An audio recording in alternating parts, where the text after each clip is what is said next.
Assalamu alaikum.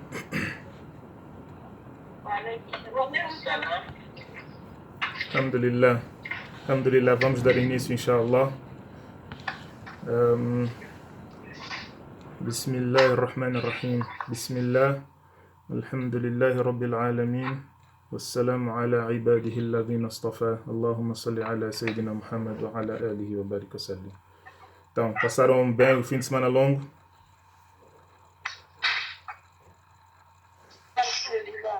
Alhamdulillah, tabarakallah. Ok, vamos dar início, inshallah. Prontos. Na aula passada acabamos passando muito tempo a responder uma determinada pergunta. Foi bom, acho que foi bom. Acho que acabamos esclarecendo muita coisa que talvez não estava clara para muitos de nós, não é? Então, hoje vamos dar continuidade na listagem dos sinais, os indícios do aparecimento da hora final, inshallah. Ok. Um dos indícios é que o Nabi sallallahu alaihi wasallam disse que haverá paz abundante. Haverá paz abundante na terra. Há um hadith que diz que haverá paz abundante, há um hadith que diz que quando estivermos próximos da hora final haverá muita matança, haverá muito caos. Então o Nabi sallallahu alaihi wasallam está a falar de tempos diferentes, evidentemente, sallallahu alaihi wasallam. Quando o Islã está alto, quando as sociedades são regidas e governadas pelo Islã, pelo livro de Allah e pelo Sunnah, então há paz e há tranquilidade. E quando o Islã está em baixo e as sociedades não são governadas pelo Islã, não há paz e não há tranquilidade. É só vermos nas alturas em que as civilizações islâmicas, a civilização islâmica estava a dominar o mundo, como é que era a vida. E comparado com a vida que nós levamos depois da queda dos muçulmanos, digo a nível global, não é? E mesmo hoje em dia, se você for a comparar o nível de crime e os tipos de problemas sociais que existem nas sociedades islâmicas, comparado às sociedades que são regidas por sistemas que não são baseados numa crença em Deus, se formos a comparar esses dois sistemas, o tipo de problema social que acontece naquelas sociedades é muito diferente. O nível de crime que há naquelas sociedades é muito diferente. Não é? A pessoa, em alguns países islâmicos, onde eu já estive, num determinado país em particular, não se ouve falar de assaltos, não se ouve falar de roubos agressivos, de violações de mulheres, violações de menores, esse tipo de coisas. São coisas raríssimas de acontecerem. Vocês sabem qual é o indício de HIV-Sida na Arábia Saudita? Não estou a dizer que a Arábia Saudita é um país perfeito, não estou a dizer que a Arábia Saudita é um governo bom, não estou a dizer isso, mas é uma sociedade que tenta se governar com o livro de Allah e com o Sunnah. Eles tentam. Eu não estou a dizer que eles são perfeitos, ou que eles são bons, ou que são maus. Não estou a dizer isso. Estou apenas a usar como um exemplo de uma sociedade que tenta, até certo ponto, governar-se com o Corão e o Sunnah. O indício da HIV na Arábia Saudita há uns anos atrás, a última vez que eu verifiquei, que já foi uns anos atrás, sabem qual era? Foi em 2010 que eu verifiquei. Era 0,02%. 0,02%. Não estou a dizer 0,2%, estou a dizer 0,02%. Entretanto, há outros problemas sociais também nessas sociedades que havemos de ver, inshallah, à frente. Então, temos aqui um hadith de Khabbab ibn al-Arat. Ele diz: Shakawna ila Rasulillahi sallallahu alaihi wasallam. Este hadith aconteceu em Meca. Isto ainda foi em Meca. Então, não foi em Medina. Para aqueles que estudaram Sira, sabem de que é que estou a falar. Então, ainda estavam em Meca. Em Meca, a situação dos muçulmanos era muito difícil. Os muçulmanos eram perseguidos, eram assassinados, eram batidos, eram boicotados, não é? Eram acorrentados, eram castigados quando ainda estávamos em Meca. É por esse motivo que o Nabi sallallahu alaihi wasallam mandou os muçulmanos migrarem para onde? Para a Abissínia, onde hoje em dia é Etiópia, é Somália.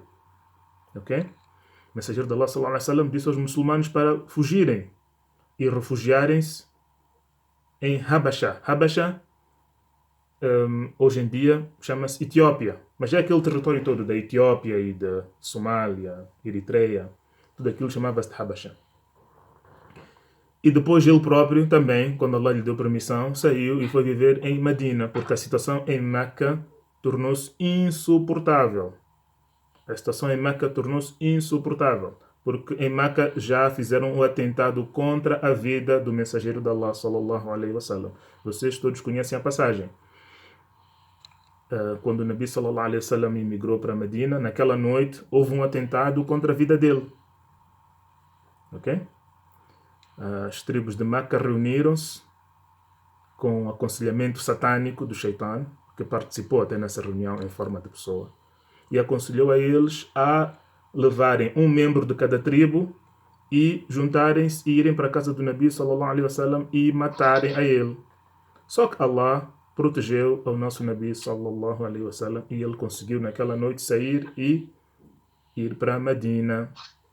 Então a situação em Meca era muito difícil para os muçulmanos. Então, temos aqui um hadith do Khabbab ibn al-Arat. Parece-me que tem alguém que quer entrar. Como é que eu faço isto? Acho que é o Manuel.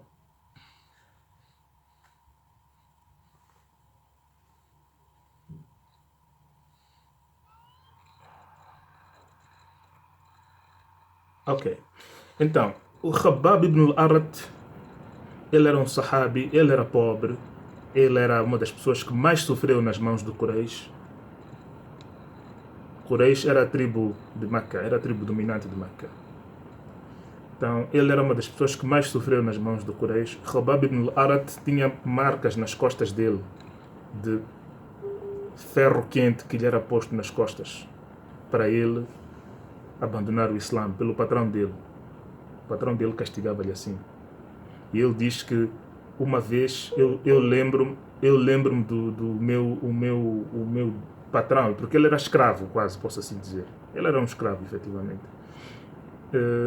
O patrão dele castigou-lhe de tal forma que ele diz: eu comecei a sentir o cheiro da minha carne a cozer por causa do ferro quente que estavam-lhe a pôr nas costas para ele abandonar o Islã. Mas ele não abandonou o Islã. Então ele disse: Shakauna ila Rasulillah. Nós fomos reclamar com o mensageiro de Allah sallallahu alaihi wasallam. E Khabbab ibn al-Arat é uma pessoa que tinha razão de reclamar, porque ele estava a sofrer esta situação toda que eu vos descrevi agora. Shakauna ila Rasulillah sallallahu alaihi wasallam wa huwa mutawassidun burdatan lah fi dhilli al-Ka'bah. Então o mensageiro de Allah sallallahu alaihi wasallam estava encostado ao Kaaba, na sombra. Isto foi durante o dia. O mensageiro de Allah sallallahu alaihi wasallam estava ao lado do Kaaba, na sombra do Kaaba, estava encostado a descansar. Então o Khabbab diz que nós fomos ter com ele e nós não foi uma reclamação, tipo a reclamar como quem não está satisfeito, mas foi um apelo, foi um pedido. E qual era o pedido? Qulna lah ala tastansiru lana. Ya Rasulallah, não vais pedir a Allah para nos ajudar? Não vais pedir a Allah para nos dar vitória? Ala tad'u Allah lana. Não vais fazer dua para Allah, para que Allah nos alivie, para que Allah nos traga um alívio desta situação que nós estamos a passar? O mensageiro de Allah sallallahu alaihi wasallam respondeu: كان الرجل في من قبلكم يحفر له في الأرض فيجعل فيه فيجيء بالمنشار فيوضع على رأسه فيشق باثنتين. O mensageiro de Allah sallallahu alaihi wasallam disse o que é aqui? Ele disse que naqueles povos que vieram antes de vocês, la ilaha illallah, a ligação parece que não está boa.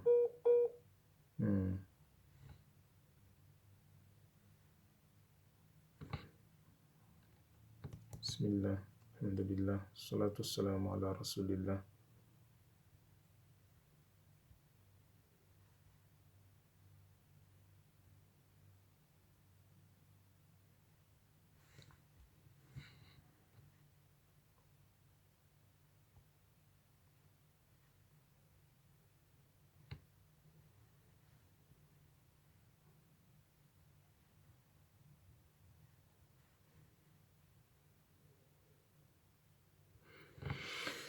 Alhamdulillah. Alhamdulillah. Allahumma salli ala Sayyidina Muhammad. Allahumma salli ala Sayyidina Muhammad. Alaikum salam wa rahmatullahi wa barakatuh. Deixa-me tentar adicionar a Farida também, ela está a pedir.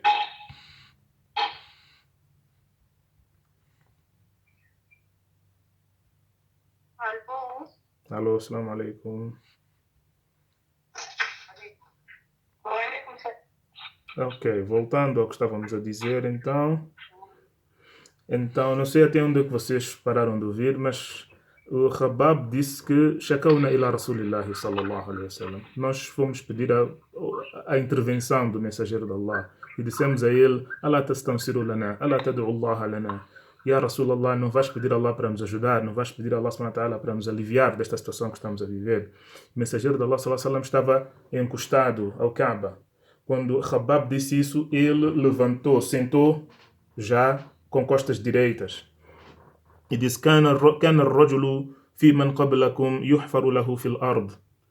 Nos povos muçulmanos que vieram antes de vocês, portanto, antes do Ummah do Muhammad, nos outros Ummas, dos outros profetas que vieram antes, os seguidores deles, também eram castigados e perseguidos pela sociedade por causa do seu Islã.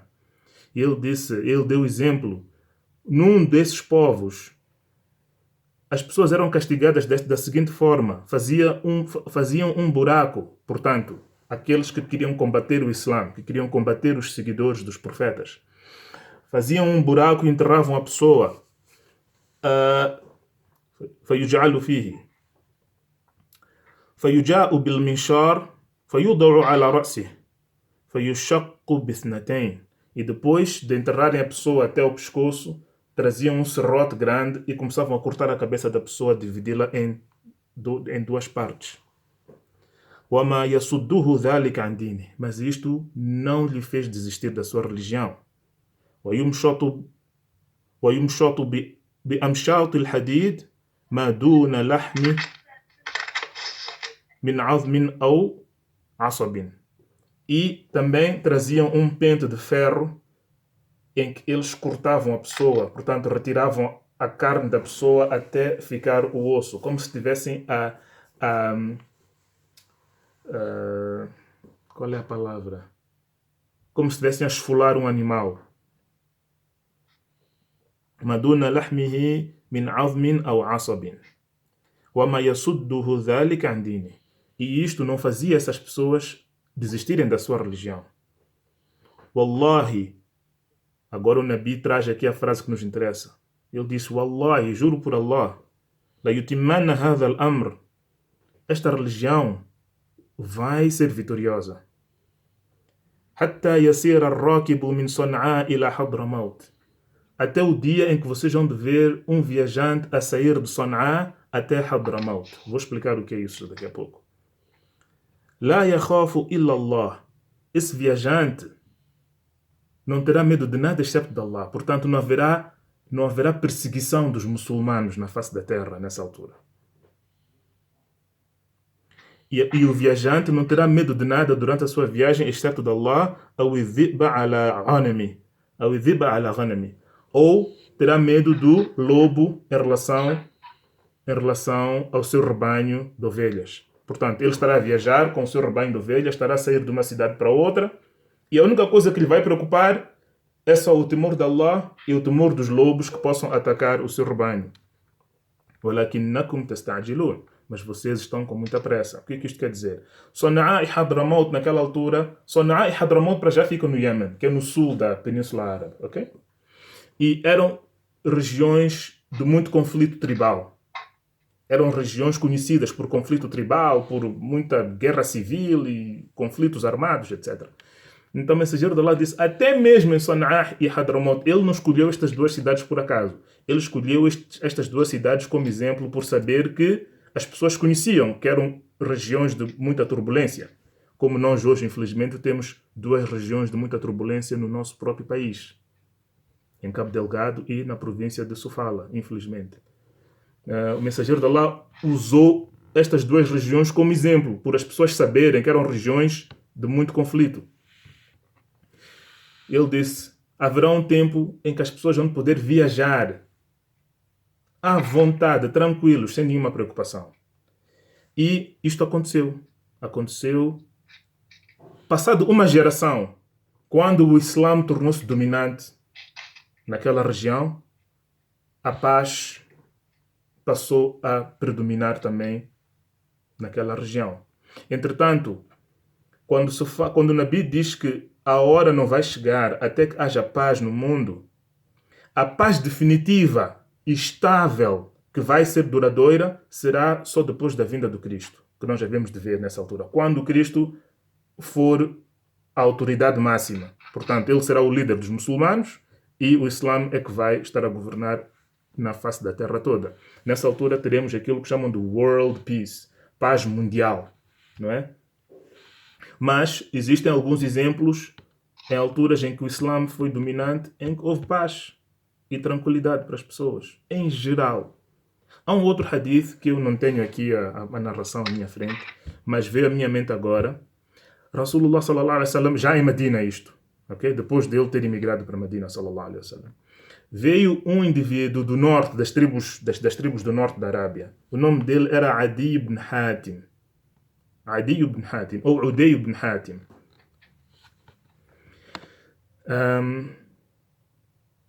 E ele entrou na presença, ele entrou onde estava o mensageiro de Allah, porque ele ia lá ter com ele, queria lhe conhecer. E Adi ele era um cristão. E ele veio e ele trazia uma cruz muito grande aqui pendurada no pescoço, né? Como as pessoas costumam fazer, costumam usar cruzes, não é? As pessoas que seguem a religião cristã, é uma das formas que eles se identificam como cristãos. Então o Adi veio e o hadith diz que ele tinha uma cruz enorme, né? Pendurada. Tinha um colar muito grande, com uma cruz muito grande. Então, aquilo desencadeou uma conversa entre ele e o mensageiro de Allah. E o mensageiro de Allah, sallallahu alaihi wasallam, começou a dar da'wa a ele, a explicar a ele. O Islã é assim, o Islã é isto, Allah é isto, etc, etc. Disse que vocês não devem tomar os vossos líderes religiosos como deuses na face da terra, etc, etc. E entrou uma pessoa que foi pedir algo ao mensageiro de Allah, sallallahu alaihi wasallam. E esta pessoa que entrou, pediu algo, era uma pessoa pobre, não é? Que vinha pedir alguma ajuda ao mensageiro de Allah, sallallahu alaihi wasallam. E o mensageiro de Allah olhou para o Adi e viu que a cara do Adi estava assim um pouco estranha. E depois aquela pessoa foi embora. E o mensageiro de Allah continuou a conversar com ele. E disse: Adi, não estranhes a nossa pobreza hoje em dia. Por quê? Porque o Adi vinha de uma família muito rica. Era um homem abastado. E o mensageiro de Allah estava a dar da'wa a ele e ele estava a gostar do que estava a ouvir. Só que quando ele viu a situação dos muçulmanos, que os muçulmanos eram, na sua generalidade, pobres e sem muita posse, ele começou a achar que talvez esta religião não é para mim. Porque ele era uma pessoa que estava acostumada a pompa e luxo, etc. Então o mensageiro de Allah conseguiu detectar isso na face dele e disse: Ya Adi, não estranhes a nossa pobreza hoje. Não estranhes a nossa falta de meios, a nossa falta de possibilidade hoje. Porque chegará um dia em que esta religião, em que este dino vai dominar a terra. E haverá tanta paz e tanta tranquilidade nessa altura que tu vais ver pessoas a viajarem do Iraque até Meca sem nenhuma preocupação. Em paz total, sem se preocuparem com nada. E o Adi, ele diz, naquele momento em que o mensageiro de Allah sallallahu alaihi wasallam disse isso, eu estava a pensar para mim mesmo aqui na minha cabeça. Eu estava a pensar, فَأَيْنَ دُعَارُ الطَّيْ إِذَنْ فَأَيْنَ دُعَارُ الطَّيْ إِذَنْ. Isto quer dizer o quê em português?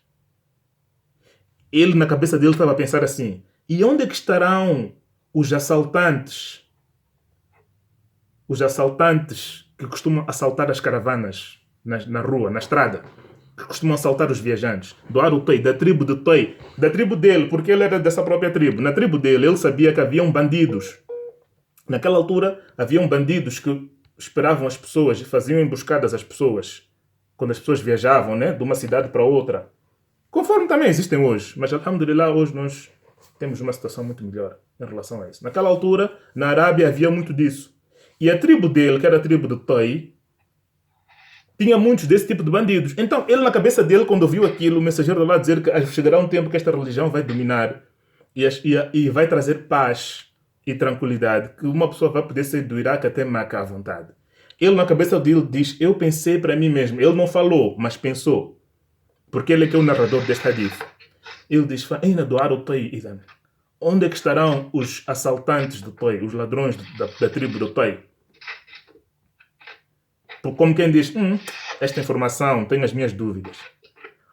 Mas ele diz que ele próprio, depois da morte do mensageiro de Allah, quando o Islã realmente predominou, ele diz que eu vi aquela paz e aquela tranquilidade com os meus próprios olhos. E eu lembrei-me exatamente daquilo que o mensageiro de Allah sallallahu alaihi wasallam tinha dito naquele dia. Nessa altura ele já era muçulmano, já tinha ficado muçulmano. Walhamdulillahi Rabbil Alamin. Ok, o próximo sinal que o mensageiro de Allah sallallahu alaihi wasallam falou é que haverá um fogo. Deixa-me ver aqui os hadiths.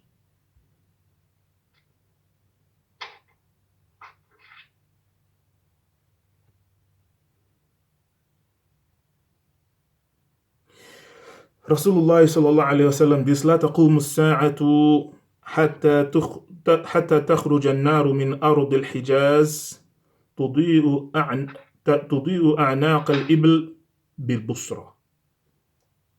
Rawahu al-Bukhari.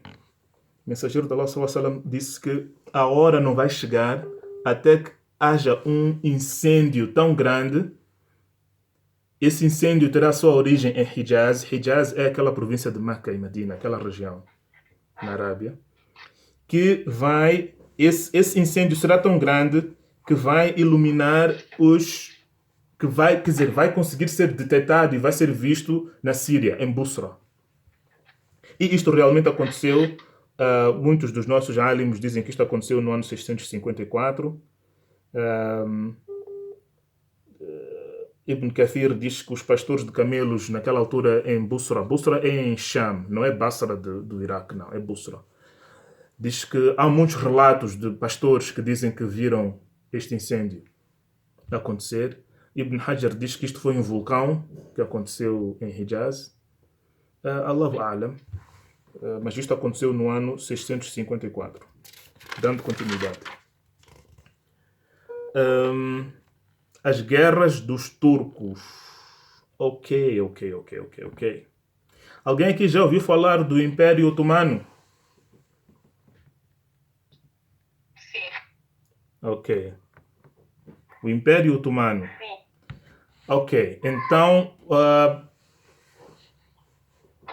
preste muita atenção ao que o mensageiro de Allah sallallahu alaihi wasallam disse. O mensageiro de Allah sallallahu alaihi wasallam disse: "La taqumu as-sa'atu hatta tuqatilu at-turk sigharu al-a'yun humru al-wujuh dhulfa al-unuf كأن وجوههم المجان المطرقة ولا تقوم الساعة حتى تقاتلوا قوما نعالهم الشعر." O mensageiro de Allah sallallahu alaihi wasallam disse que ok, a Farida está a pedir para entrar. O mensageiro de Allah sallallahu alaihi wasallam disse que a hora não virá até que vocês lutem contra os turcos. E ele descreveu as feições físicas desse povo que ele chamou de turco. Não ele. É um povo que até hoje é chamado de turco. Mas vamos entrar aí. Sigharul a'yun, eles têm olhos pequenos. Humra al-wujuh, as faces deles têm uma cor avermelhada. Dhulf al-unuf, com narizes achatados. Ka'anna wujuhahumul majanul mutraqa. As faces deles são como escudos. ولا تقوم الساعة حتى تقاتلوا قوما نعالهم الشعر. E a hora não virá até que vocês lutem contra um povo cujo calçado é feito de cabelo, é feito de pelo de animal. Ok, vamos lá então olhar para este hadith. A descrição que o mensageiro de Allah sallallahu alaihi wasallam deu Os muçulmanos só viram isto no século XIII a acontecer. Quando ele diz aqui, a hora não vai chegar até que vocês lutem contra os turcos. Turco, o que significa? Para nós, hoje em dia, turco significa pessoas da Turquia. Mas a palavra turco, na verdade, é uma etnia. Os turcos são uma etnia que ocupam uma região muito grande da Ásia Central. Turkmenistan. Turkmenistan, hoje em dia, tem esse nome porque eles são originários daquela terra. Turkmenistan. O povo turco que está a viver na Turquia hoje não é originário da Turquia. Eles imigraram para lá. Como é que eles imigraram para lá? Imigraram para lá com a onda do Império Mongol. Os mongóis invadiram o território islâmico, invadiram todo o mundo, na verdade, naquela altura. O maior império em termos de território contíguo que já ocupou é o território do Império Mongol. Nem os muçulmanos, nem os romanos, nem o British Empire. O British Empire ocupou muita terra, sim, mas não contiguamente, não uma área contígua. A maior área contígua que foi conquistada foi pela Mongólia, o Império da Mongólia, que pouca gente sabe. E também nós não ouvimos falar destas coisas. Por quê? Porque não fazem parte da cultura ocidental, não é? Nós ouvimos falar mais dos romanos e dos britânicos, etc., das conquistas deles, não é? Agora, as conquistas de outros povos não são faladas, evidentemente. Mas continuando. Então, eles invadiram uma grande parte do mundo. Invadiram a China, derrubaram a China. Invadiram a Europa do Leste, derrubaram a Europa do Leste. E invadiram os muçulmanos também. Invadiram Bagdade. Bagdade era a capital do... Vou usar a palavra império mais uma vez. Palavra que eu não gosto de usar para os muçulmanos, porque nós não somos imperialistas. Mas a capital da nossa civilização, posso assim chamar, do nosso Estado, era Bagdade. Bagdade é no Iraque, como vocês sabem. E Bagdade era uma cidade luxuosa, grande, com uma grande população, e era a cidade mais desenvolvida do mundo, sem dúvida. Estou a falar do século XIII. Estou a falar do século XIII, certo? 1253 por aí. 1250 e tal. Deixa-me ver aqui. Não tenho esse apontamento. Mas foi no século XIII, nos meados do século XIII. Eles invadiram Bagdade. Invadiram Bagdade e fizeram uma matança que nunca se viu. Até hoje, a matança que os mongóis fizeram em Bagdade, os muçulmanos nunca sofreram uma matança igual. E eles matavam tudo, mulheres, crianças. Por quê? Porque eles não tinham um sistema de prisioneiros de guerra. Os mongóis eram bárbaros, eram selvagens. Eles não tinham um sistema de prisioneiros de guerra. E eles achavam que era uma perca de tempo fazer prisioneiros de guerra. Eles matavam só. Criança, homem, velho, soldado, não soldado, matavam tudo. Eles fizeram uma pirâmide de cabeças cortadas em Bagdade, com 1 milhão de cabeças. Eles saquearam a biblioteca de Bagdade, que era a maior biblioteca do mundo. E sabem o que eles fizeram com os livros? Porque eles eram um povo que não era um povo sofisticado, que sabia ler, escrever e que dava importância à cultura e à educação. Eles eram guerreiros só. Eles saquearam a biblioteca de Bagdade, que era a maior biblioteca do mundo naquela altura, e pegaram nos livros e fizeram uma ponte no rio Eufrates para atravessarem o rio. Com livros. Nossa herança, a herança dos muçulmanos. E naquela altura havia alguns livros ali que só havia uma única cópia. E era a única cópia que existia no mundo. Foi tudo perdido. O rio Eufrates ficou com cor preta durante muito tempo por causa da tinta dos livros. Para eles, aquilo não era nada. Há muitas obras que nós hoje em dia sabemos que existiram, mas nós já não temos acesso. Foram perdidas exatamente nesse tempo. Nessa biblioteca, quando fomos invadidos pelos mongóis. E os mongóis pertencem a esta etnia turca. São turcos eles. Eles pertencem à etnia dos turcos.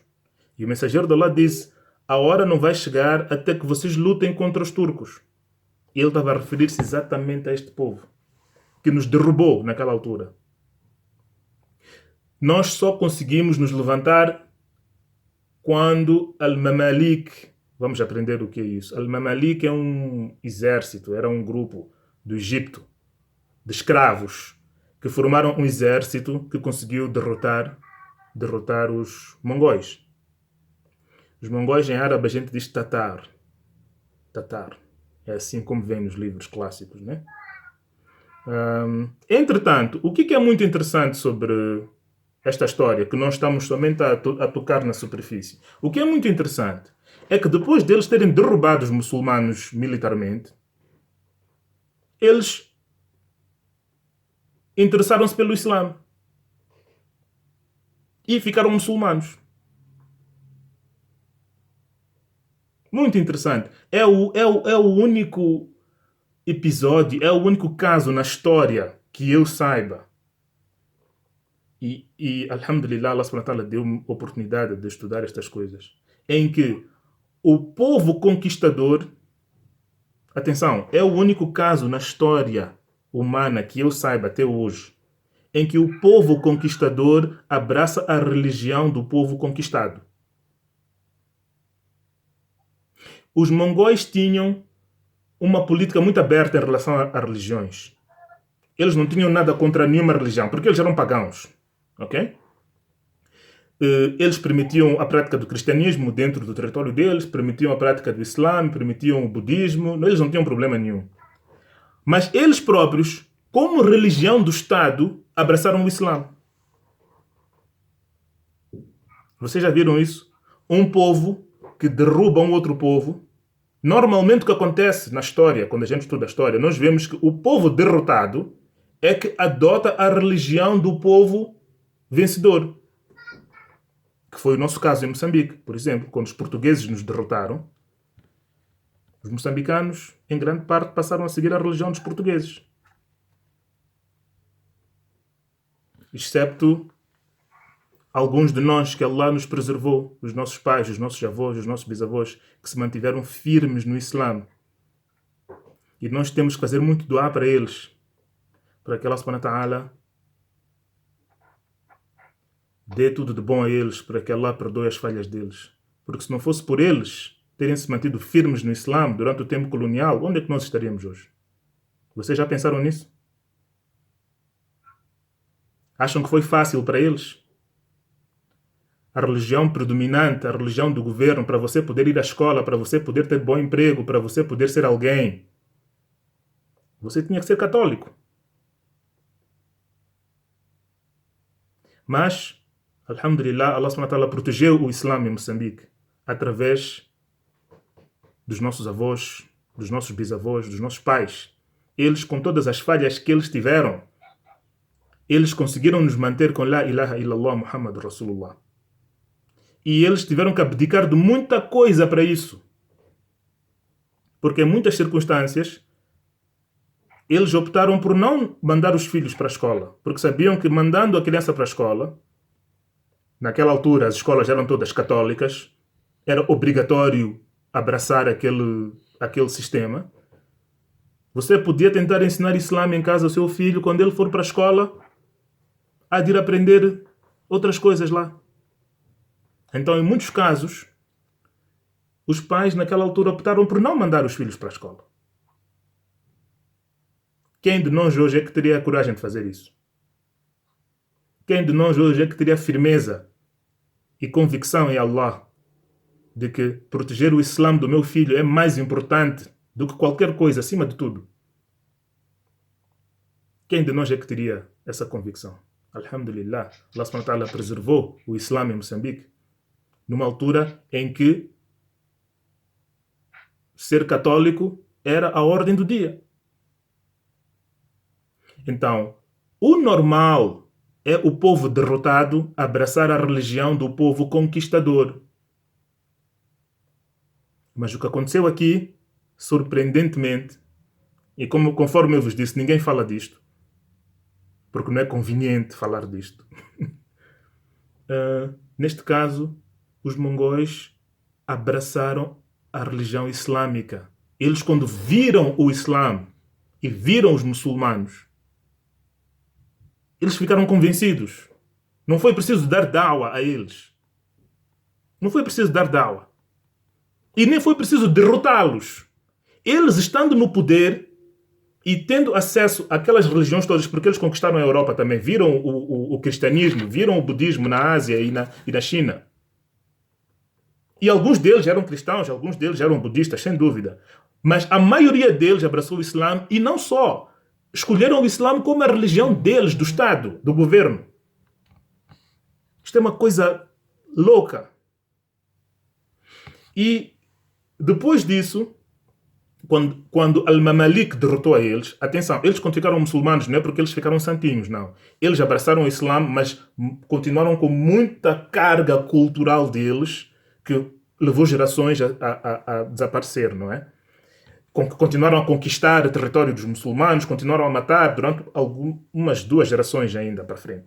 Depois disso é que foram travados por Al-Mamalik no Egito, na grande batalha de Ain Jalut. Inshallah, vamos aprender sobre isso numa outra ocasião. E então, eu estava a perguntar se alguém aqui já ouviu falar do Império Otomano. O Império Otomano, então, há uma pequena tribo destes mongóis que foi parar na Anatólia. Anatólia é uma região da Turquia hoje em dia. Naquela altura não existia a Turquia. E eles eram uma tribo muito pequena. E eles tomaram como base, porque eles eram nómadas, né? Vocês sabem que os mongóis são nómadas. Eles não são um povo que constrói cidades. É um povo de nómadas. E continuaram com esta cultura nómada durante muitas gerações. E uma das tribos deles foi se instalar precisamente na Anatólia. E dali da Anatólia começaram a conquistar território à volta deles. Até que cresceram, conquistaram mais e mais território e acabaram conquistando a cidade de Constantinopla. Constantinópolis, acho em português. Constantinopla. E eles é que fundaram o Império Otomano, que tinha a sua capital em Constantinopla, que hoje em dia é a Turquia. Então, aqueles turcos que estão na Turquia não são originários daquela terra. São originários desta tribo da Turca, que o mensageiro da Allah sallam disse: a hora não vai chegar até que vocês lutem contra os turcos. E o mensageiro da Allah sallallahu alaihi wasallam no outro hadith disse, este aqui está em Bukhari: لا تقوم الساعة حتى تقاتلوا قوما نعالهم الشعر وحتى تقاتلوا الترك صغار الأعين حمر الوجوه ذلف الأنوف كأن وجوههم مجان المطرقة وتجدون من خير الناس أشدهم كراهية لهذا الأمر. Atenção aqui. O mensageiro da Allah, nesta narração que está em Bukhari, diz: e vocês vão ver que وتجدون من خير الناس أشدهم كراهية لهذا الأمر حتى يقع فيه. Vocês vão ver من خير الناس. Como é que eu vou explicar isto? Pessoas muito boas, pessoas de boa qualidade, que estarão contra o Islã, que serão inimigos fortes contra o Islã, inimigos do Islã, até que um dia acabam abraçando o Islã, حتى يقع فيه. والناس معادن. E as pessoas são ma'adin, yani as pessoas são de vários tipos diferentes. خيارهم في الجاهلية خيارهم في الإسلام. As melhores pessoas no Jahiliya serão também as melhores pessoas no Islã. وَلَيَأْتِيَنَّ عَلَى أَحَدِكُمْ زَمَانٌ. Ok, depois o resto do hadith, ila akhir hadith. Então o mensageiro de Allah sallallahu alaihi wasallam estava a dizer aqui que vocês podem ver situações em que uma pessoa que é inimigo ferrenho do Islã, abraça o Islã e torna-se um grande herói do Islã. Neste mesmo hadith, nesta narração do Bukhari, onde ele fala de que nós vamos lutar contra os turcos, ele a seguir disse isso. E depois nós vimos isto acontecer. Eles fizeram a matança que fizeram em Bagdade, mas depois abraçaram o Islã e depois os descendentes deles, os netos e bisnetos deles, fundaram o Império Otomano. Então o mensageiro de Allah, sallallahu alaihi wasallam, quando ele falava uma coisa, ele sabia muito bem o que ele estava a dizer, só que ele não podia dizer as coisas diretamente, sallallahu alaihi wasallam. Quando ele falava de eventos do futuro, ele sempre falava em linguagem enigmática, ok? Porque eram coisas que só haviam de acontecer passados 600, 800 anos. Não iam acontecer imediatamente. Anyway, seja como for, vamos dar continuidade. O mensageiro de Allah, sallallahu alaihi wasallam, disse que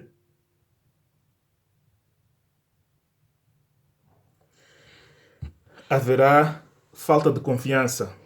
Há de haver um tempo em que haverá falta de confiança entre as pessoas. Mas o mensageiro de Allah, sallallahu alaihi wasallam, quando disse aqui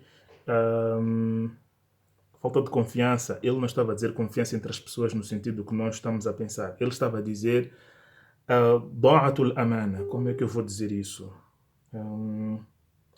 Falta de honestidade. Haverá um tempo em que haverá muita falta de honestidade nas pessoas.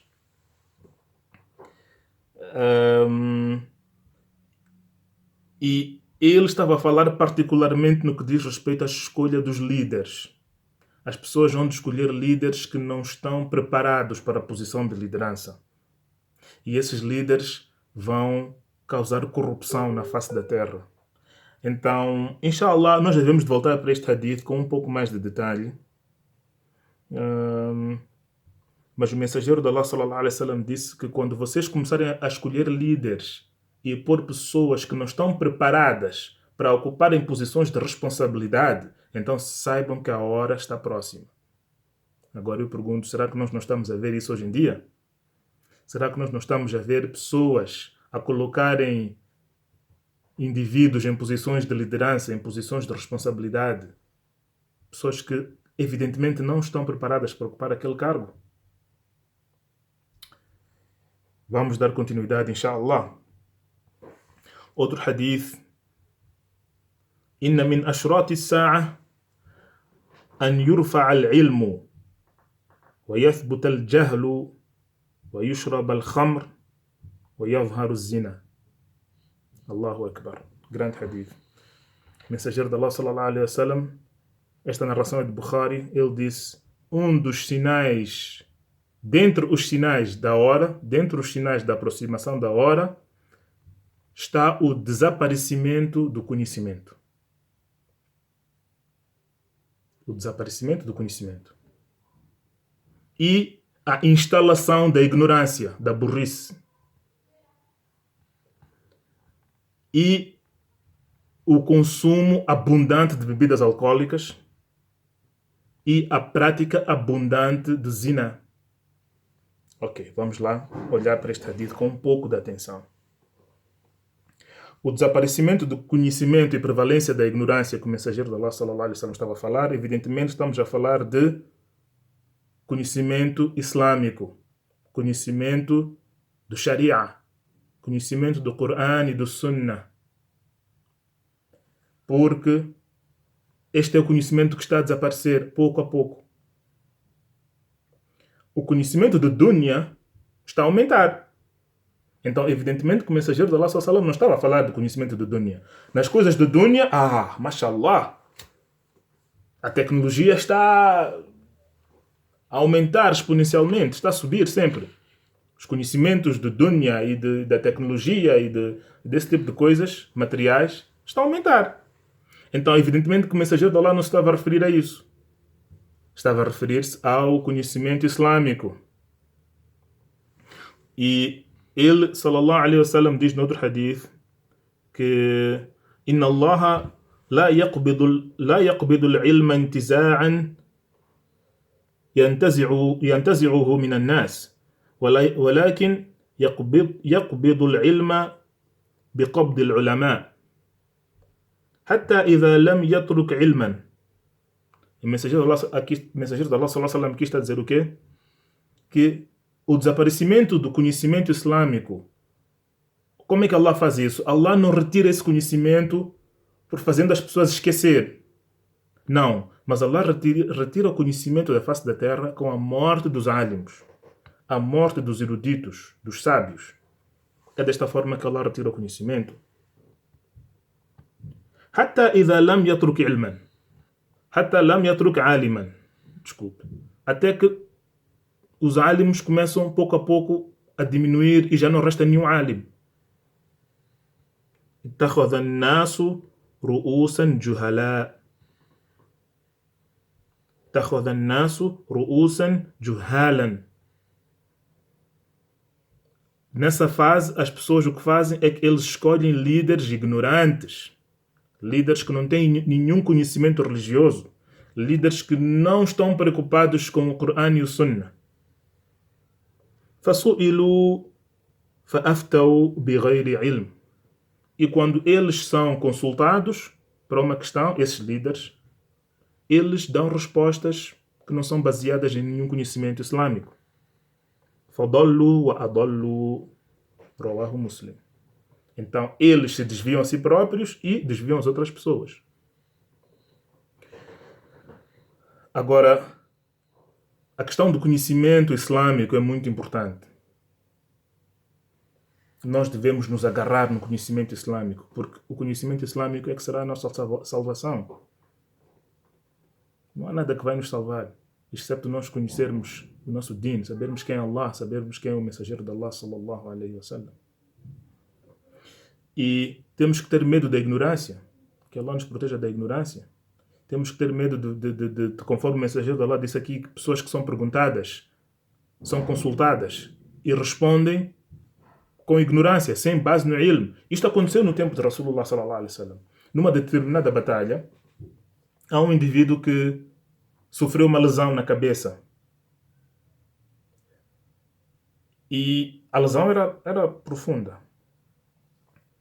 Então, eles estavam acampados num determinado sítio. No dia seguinte, quando acordam, aquele indivíduo que tinha sofrido aquela lesão consultou aos outros muçulmanos, aos colegas dele, aos outros soldados que estavam naquela batalha, se ele devia tomar banho ou não, porque ele naquela noite teve um sonho molhado. Teve um sonho molhado. Então ele perguntou aos colegas dele: opa, será que eu tenho que tomar banho? E tenho esta lesão aqui. E tive esta situação durante a noite. Acordei assim. Será que é obrigatório para mim tomar banho? Vocês sabem que o homem, quando tem um sonho molhado, tem que tomar banho, tem que fazer ghusl. E os colegas disseram que sim, tens de tomar banho. Ele tomou banho. A água deve ter entrado na ferida dele. E ele morreu. A verdade é que ele tomou banho, depois sentiu-se mal, teve uma febre muito, muito alta e morreu no dia seguinte. Então, quando aquele grupo de soldados voltou para Medina, quando chegaram na cidade e foram ter com o mensageiro de Allah, contaram ao mensageiro de Allah o que aconteceu com aquele soldado. E o mensageiro de Allah sallallahu disse: Qataluhum, qatalahumullah. Mataram o homem. Se vocês não sabem, por que não perguntaram? A cura da ignorância é perguntar. Se vocês não sabiam a resposta, ele colocou-vos uma pergunta. Imagina, estamos a falar de um assunto de tahara, estamos a falar de um assunto de higiene pessoal. E até num assunto de higiene pessoal, pode-se matar alguém, uma pessoa pode morrer, conforme foi neste caso. E o mensageiro de Allah ficou muito triste com esta notícia. Disse: se vocês não sabiam a resposta, por que inventaram? Por que não perguntaram a quem sabia? Vocês mataram aquele homem. Porque ele, quando tomou banho, a água deve ter penetrado na ferida dele, infectou e ele morreu. Então vejam que, até num assunto de tahara é higiene, okay? Até num assunto de higiene pessoal, podem haver consequências drásticas. Quanto mais situações que nós acompanhamos por aí de pessoas que vão consultar álimos, maulanas, sheikhs, sobre assuntos muito mais pesados do que assunto de higiene, sobre assuntos de família, assuntos assuntos de trabalho, assuntos de negócio. E às vezes, essas pessoas que estão nesses cargos e que não deviam estar nesses cargos, alguns deles, dão respostas que não são baseadas no Sunnah e podem causar estragos e danos muito grandes nas famílias.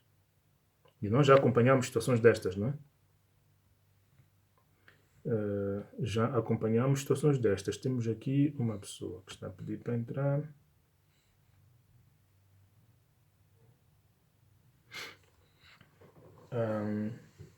Já acompanhamos algumas situações destas em que alguém vem ter connosco e diz-nos cá o Maulana não sei das quantas ou o Sheikh não sei das quantas disse que neste caso temos que fazer assim, assim, assim. E eu fico, sério? Ele disse isso? Ok. Alhamdulillah. Agora, o resto do hadith, o mensageiro de Allah sallallahu alaihi wasallam disse que وَيُشْرَبُ الْخَمْرُ. Então, o hadith diz assim: إن من أشراط الساعة أن يرفع العلم ويثبت الجهل. Já vimos essa parte, que o ilm será retirado, Allah vai retirar o ilm e vai se instalar a ignorância. Haverá um tempo em que nós vamos viver isso. Que Allah nos proteja. E a seguir ele disse: وَيُشْرَبَ الْخَمْرُ. E o consumo de bebidas alcoólicas será predominante. وَالْعِيَاذُ بِاللَّهِ. E o que é que nós estamos a ver hoje? Senão isso. E os efeitos nefastos disso. Quer dizer, quando há coronavírus, mandam parar com bebida alcoólica. Por quê? Por que não se pode beber quando há coronavírus? E quando já não há coronavírus, já se pode beber? Ridículo, na minha opinião. I'm sorry. Por que é que quando há coronavírus não se pode beber? E quando já não há coronavírus, pode-se beber? Why? Quer dizer, quando já não há coronavírus, as pessoas vão beber, não vão ficar bêbadas, não vão ficar embriagadas? Não vão fazer estragos, não vão fazer acidentes na estrada, não vão bater nas mulheres, não vão bater nos filhos, não vão perder empregos, não vão ficar viciados no álcool, não vão danificar a sua saúde. Mas pronto, quer dizer, quando dizem que por causa do coronavírus tem que fechar os bares e tem que impedir a bebida alcoólica, é porque sabem que a bebida alcoólica faz alguma coisa. Faz alguma coisa de mal. Porque se não fizesse nada de mal, ninguém havia dizer para parem de beber. É porque sabem que aquilo é um mal para a sociedade. Sabem. E o problema é que a sociedade está viciada. As pessoas estão viciadas no álcool. Podem não ser dependentes, podem não ser tóxico-dependentes. Podem não ter aquele vício físico, com sintomas físicos visíveis, como algumas pessoas têm, que a gente chama de alcoólicos ou alcoólatras. Mas a sociedade, na sua generalidade, está viciada em álcool. As pessoas não conseguem fazer nenhum evento social sem ter bebida alcoólica. Alguns até muçulmanos. Wal-iyadhu billah. O mensageiro de Allah disse: antes da hora final chegar, o consumo de bebida alcoólica será predominante. Que Allah nos proteja. E, por último, ele disse: وَيُظْهَرُ الزِّنَا. E haverá abundância de zina. Zina é fornicação e adultério. Estas duas coisas, a palavra zina serve para as duas coisas. Agora, sobre a fornicação e adultério, também estamos a ver. Também estamos a ver. Que Allah nos proteja. Estamos a ver o zina a ser publicado. Quando eu digo publicado, é publicado mesmo nas revistas, nas novelas, nos filmes, nos outdoors, nos billboards, nos cartazes, nas propagandas. Quer dizer, eu pergunto o que é que um carro ou uma moto tem a ver com uma mulher nua? Por que quando tu fazes uma propaganda de um carro, tens que pôr lá uma mulher de biquíni ao lado do carro? Why? e dizem que nós muçulmanos é que impedimos as nossas mulheres? Isso é fazer uso da mulher, do corpo da mulher, para vender bens, para vender mercadoria. O problema do zina é um problema, quer dizer, eu já nem tenho palavras. O zina hoje está de tal forma em todo lado, que as pessoas que não querem fazer zina é que parecem estranhas, parecem extraterrestres.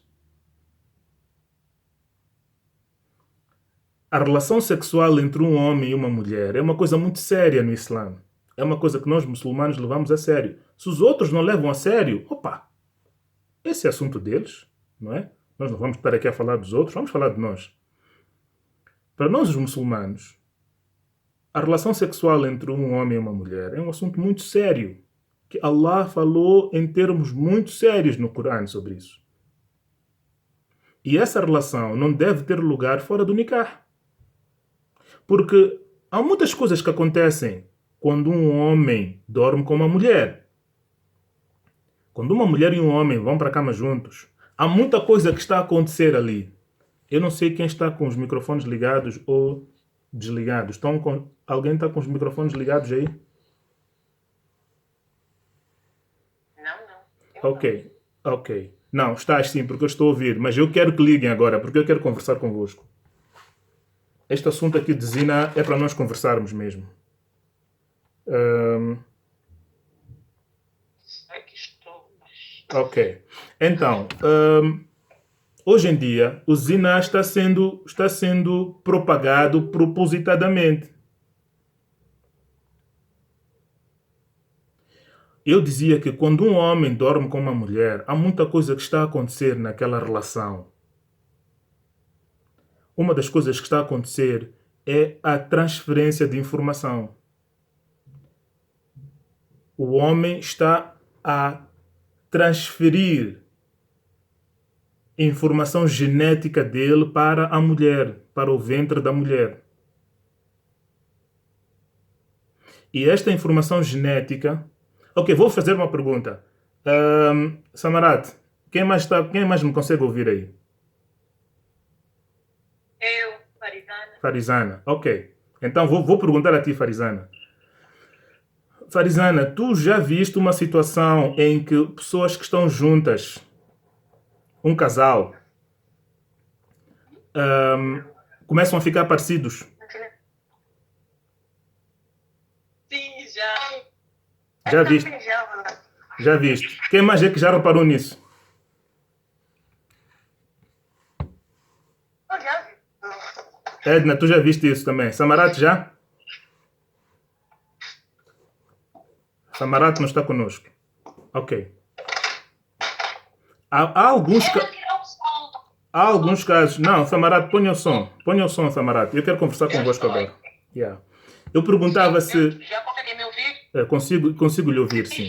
Eu perguntava se vocês já viram alguns casos, isto não acontece sempre, mas em alguns casos já acontece, em que um casal, pessoas que andam juntas, né? Marido e mulher, ou até namorado e namorada, que Allah nos proteja, começam a ficar parecidos depois de algum tempo. Quando você olha para eles, parece que são parecidos. Vocês já tiveram essa sensação? Já, sim. Ok, por que isso acontece? O homem, quando dorme com uma mulher, o homem faz uma transferência de informação genética dele para aquela mulher. Esta transferência de informação genética é através do esperma do homem, o espermatozoide do homem. O espermatozoide do homem contém o DNA daquele homem, é ADN em português.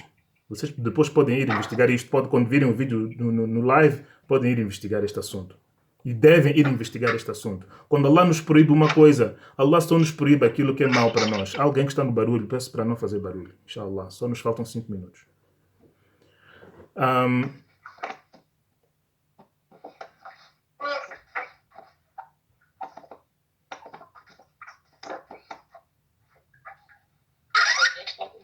Alguém está-se a mexer ou está-se a movimentar. Peço para os próximos 5 minutos ficarem em silêncio, se faz favor.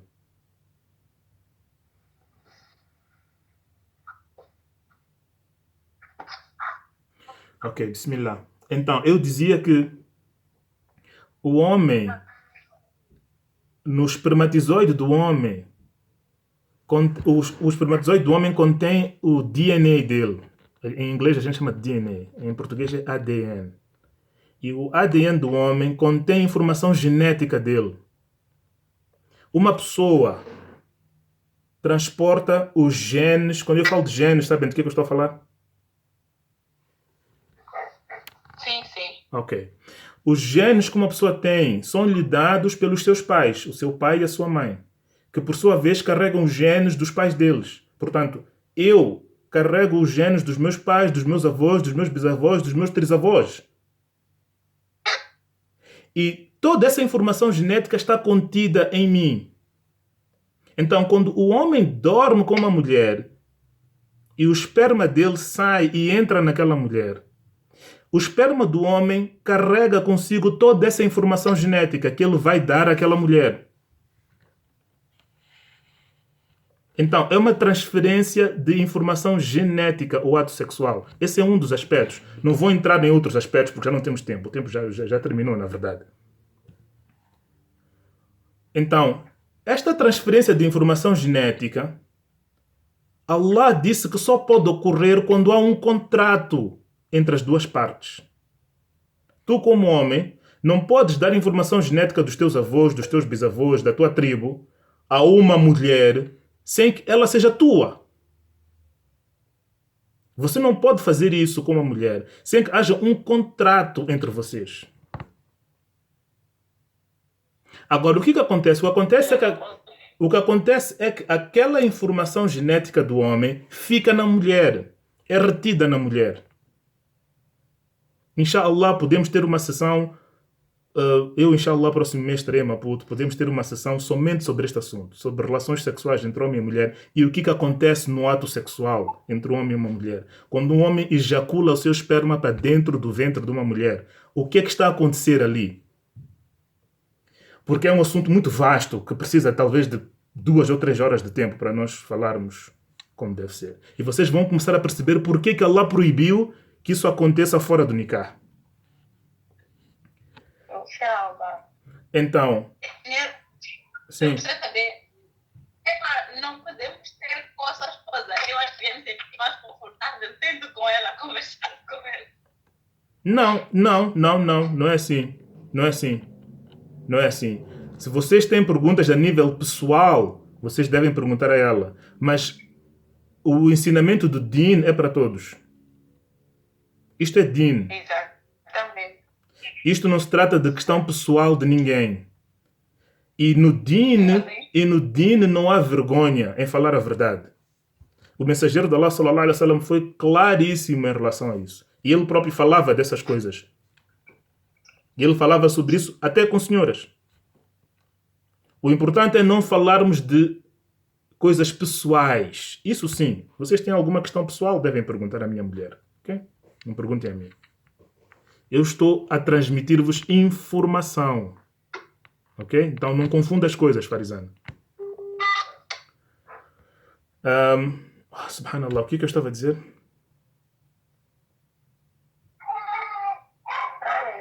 Eu já me disse.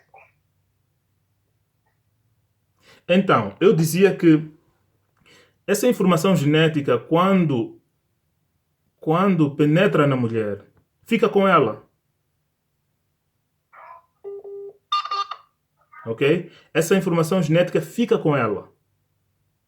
E o que acontece é que o corpo dela, o sistema dela, começa a entrar em sintonia com a informação que ela está a receber. Ela é o depósito, ela é o recipiente. E o recipiente tem que se sincronizar com a informação que está a receber. O sistema da mulher, o sistema biológico, psicológico e emocional dela começa a entrar em conformidade com a informação genética que está a receber e que tem que processar. E isso faz a mulher, como é que desenvolver uma ligação muito forte com aquele homem. É por isso que a relação sexual entre um homem e uma mulher dentro do casamento é muito importante. E é importante que seja saudável essa relação entre homem e mulher. Porque é o que cria um laço entre os dois. Mas às vezes, o que acontece? Por causa do sistema dela estar tão sincronizado e sintonizado com o homem, até as feições físicas dela começam também a entrar em conformidade com ele. Começam a entrar em conformidade com a informação genética que ele está a dar a ela. E é por isso que ela começa a ficar parecida com ele. Não é que eles os dois estão a ficar parecidos. Não. Na realidade, o que está a acontecer é que ela é que está a ficar parecida com ele. Isto acontece. É um facto científico que pode ser investigado. Porque o sistema todo dela, o sistema biológico dela, o sistema psicológico dela, o sistema emocional dela, e que às vezes até chega a atingir o sistema físico dela, começam a entrar em conformidade com o homem com quem ela está a dormir. Então, há uma série de coisas que acontecem na relação sexual entre um homem e uma mulher que nós nunca paramos para pensar. E muito mais coisas também que nós vamos falar, inshallah, um dia. E as pessoas não percebem porque que Allah proibiu. Agora, as pessoas estão a fazer ziná a torto e direito. Há uma solução? Há uma solução, sim. Qual é a solução? A solução é o nikah. A solução é o nikah. O problema é que nós hoje tornamos o nikah uma coisa estranha. Uma coisa difícil. Uma coisa, não sei, parece de extraterrestres ou uma coisa muito exótica, não sei de onde. E tornamos o zina uma coisa muito fácil. Este aqui é o problema. Eu não vejo razão para duas pessoas estarem a namorar e não fazerem nikah. O problema é que nós pensamos que para fazer nikah é preciso fazer festa. Preciso fazer o walima. Temos que convidar 500 pessoas, 1000 pessoas. Todo o bairro tem que estar. Temos que dar festa, vamos gastar 500 mil, 800 mil meticais para fazer festa de nikah. Esse aqui é o problema. E isto não faz parte do nosso din. Você, para fazer nikah, precisa da permissão do pai e duas testemunhas, 2 homens a testemunharem. Em termos de pessoas que têm que presenciar, só são essas 3, mas ninguém.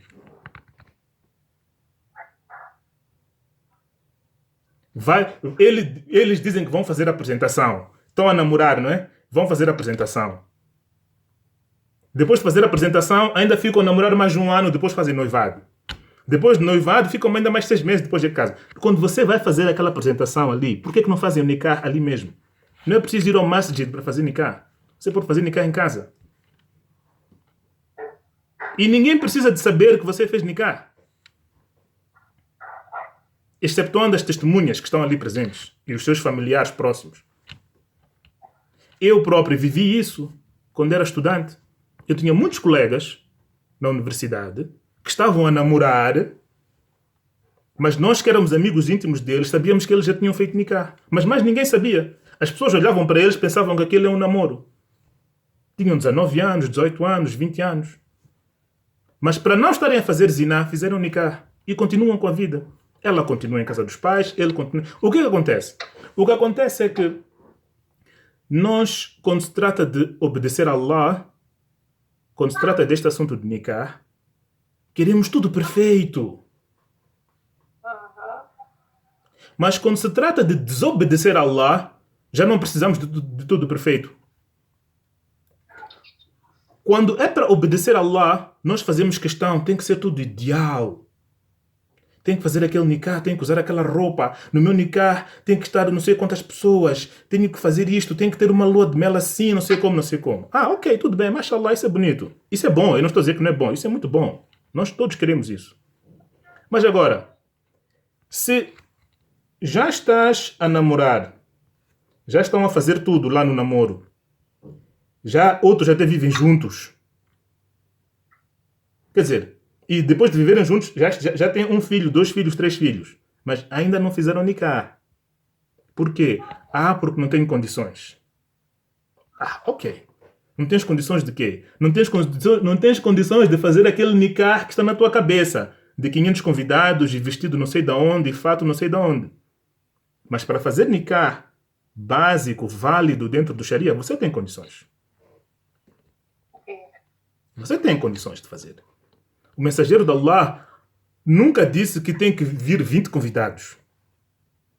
Ele próprio, quando fez nikah, em certas ocasiões fez o nikah, só tinha algumas pessoas que ele chamou para a casa dele.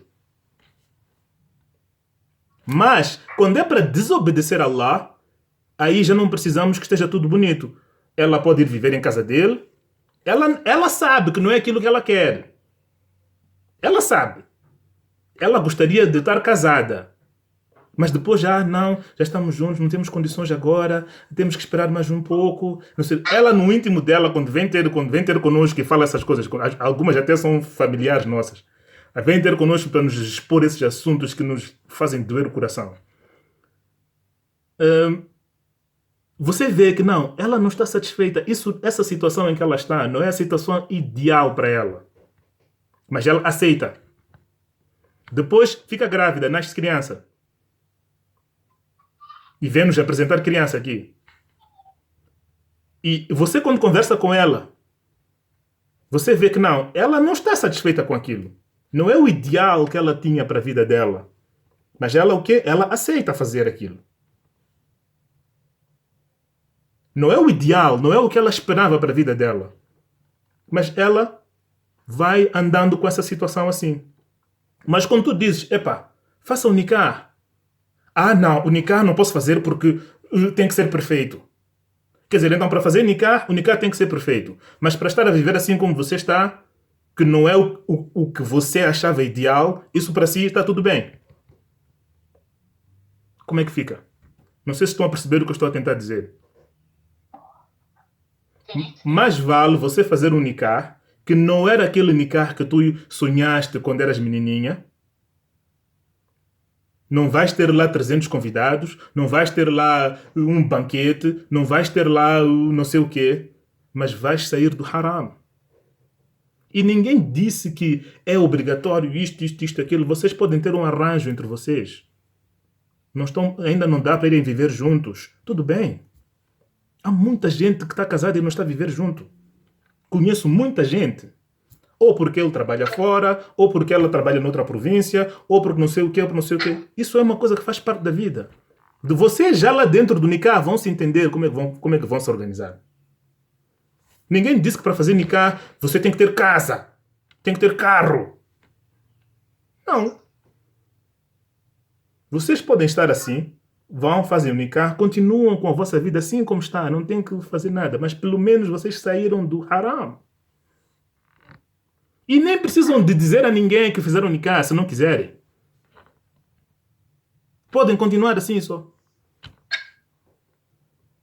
Vocês sabem que uma vez, subhanallah, quando os muçulmanos saíram de Meca para Medina,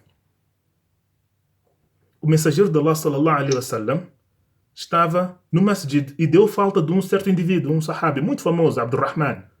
O nome dele é Abdurrahman ibn Auf. Um grande sahabi. Alô, alguém falou? Ok.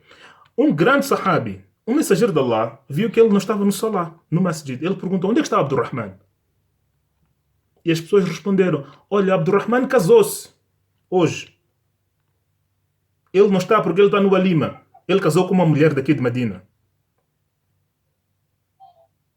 E depois, no salah seguinte, o Abdurrahman apareceu no masjid. E ele até estava com um pó amarelo na cara, que em Medina quando faziam aquele coisa de nikah, eles atiravam. Há pessoas que atiram arroz, atiram não sei o quê.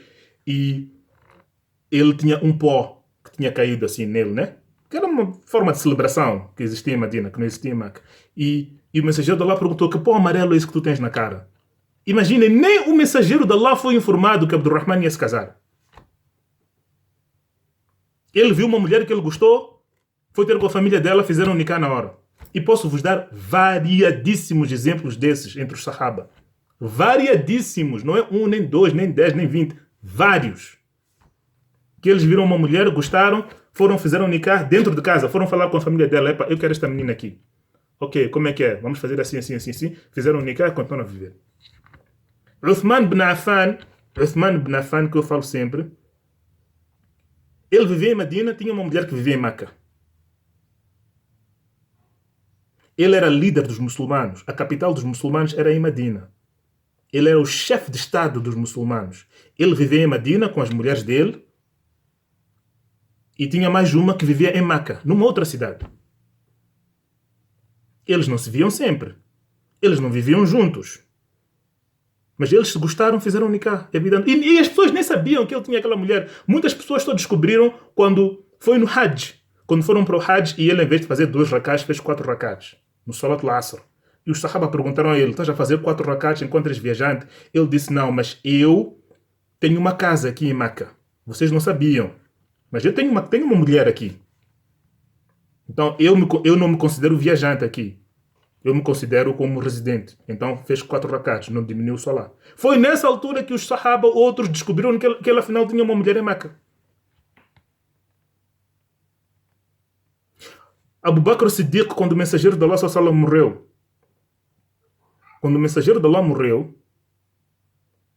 Abu Bakr não estava em Medina, vocês sabem disso. Estudaram Sira todos, né? Abu Bakr Siddiq, no dia anterior da morte do mensageiro de Allah sallallahu alaihi wasallam, o mensageiro de Allah sentiu-se bem. Porque ele estava de cama durante muitos dias, né? Houve um dia em que ele se sentiu bem. E até saiu da cama. E os Sahaba viram a ele em pé. Quer dizer, ele estava carregado. Ali estava a carregar ele de um lado, de um braço, e outro Sahabi, já não me lembro quem, a carregar ele no outro braço. O mensageiro de Allah abriu a cortina, espreitou para o masjid e viu os Sahaba fazerem salah. E os Sahaba viram o mensageiro de Allah e viram que ele estava com um bom aspecto, pelo menos estava em pé. Então, Abu Bakr Siddiq, quando viu aquilo, foi ter com o mensageiro de Allah e disse, Ya Rasulallah, eu peço permissão para me ausentar de Medina, porque eu tenho uma mulher que vive em As-Sunh. Sunh era um bairro fora de Medina. Digamos, é como quem vive em Maputo fala de Matola. Podemos dizer mais ou menos isso. Quem vive em Maputo fala de Zimpeto ou de Marraquene, né? Era um bairro que não fazia parte da cidade, estava um pouco afastado da cidade. E Abu Bakr disse que tinha uma mulher que vivia lá em Sunh. E que ele, por causa de estar aqueles dias todos ali presente, ele não podia sair dali porque o mensageiro de Allah estava muito doente e ninguém queria se ausentar. Estavam todos ali preocupados com ele. Ele ficou muitos dias sem ir ver essa esposa dele, em Sunh. Então, quando o mensageiro de Allah apresentou indícios de estar a melhorar, ele tomou aquela oportunidade para dizer, Ya Rasulallah, estou a pedir permissão para eu me ausentar. Eu sei que estás doente, mas como já estás a melhorar aparentemente, estou a pedir permissão para ir ver a minha mulher que está em Sunh.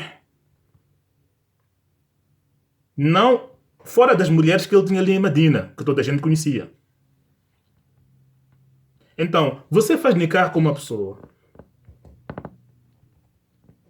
Você resolve o seu problema do zina. Mais tarde, depois, vocês podem anunciar, já podem fazer festa, quando tiver nestas condições que toda a gente diz que tem que ter, né? Vocês podem fazer a festa. Vestidos não sei como, modas não sei como, banquetes de chamarem não sei quantas pessoas, podem fazer. Até podem fazer quando estiverem a celebrar um ano de nikah. Ou 2 anos, ou 5 anos, ou 10 anos. Isso já depende do casal. Mas naquele dia em que fazem o nikah, não é forçoso que chamem a ninguém, não é forçoso que tenham que publicar, tem que pôr no Facebook, tem que pôr no céu. Não. Você pode fazer nikah com um homem e a vossa vida continuar normalmente. Simplesmente saíram do haram. E é isso que muita gente não entende hoje. E também não entendem porquê. Porque este assunto não é explicado, infelizmente. Não é devidamente exposto. E é por isso que muita gente tem aquela ideia de que para fazer nikah tem que chamar 30 pessoas, tenho que ter aquele vestido, tenho que fazer não sei o quê, depois tenho que ter isto, tenho que ter aquilo. Isto não é a forma de pensar de um muçulmano. Opa, o tempo já se foi. Se tiver alguma pergunta, tem que pôr no grupo, tá bem? Sim, sim. Inshallah. Mas a aula foi muito produtiva. Alhamdulillah, mashallah. Barakallahu fikum. هذا وصلى الله على سيدنا محمد وعلى آله وبارك وسلم. أستغفر الله لي ولكم ولسائر المسلمين فاستغفروه إنه هو الغفور الرحيم.